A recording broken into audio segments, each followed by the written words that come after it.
শহীদ রাষ্ট্রপতি জিয়া রহমানের নাম নিলে প্রতিদিন ব্যস্ত দৃষ্টি আমি বিশ্বাস করি, কারণ উনি দেশের জনগণের সাথে হটকারিতা করেন নাই, দেশের জনগণের সাথে প্রতারণা করেন নাই, দেশের মাটির সাথে উনি প্রতারণা করেন, দেশের জনগণকে মুক্তির জন্য যুদ্ধ করেছেন, দেশ পুনর্গঠন করেছেন, পুনর্নির্মাণ করেছেন, দেশকে অর্থনৈতিকভাবে স্বাবলম্বী করেছেন।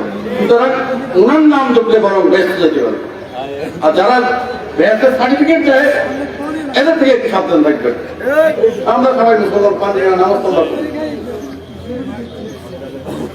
কিন্তু এদেরকে ভোট দিলেও নাকি আমরা ব্যস্ত দিচ্ছি, এদেরকে ভোট দিতে হবে, তাহলে ব্যস্ত দিচ্ছি। সুতরাং এই ব্যস্তদের থেকে একটু নিজেদেরকে সাবধান রাখবেন, এই আশা এই প্রত্যাশা করে আজকে আমার বক্তব্য শেষ করলাম।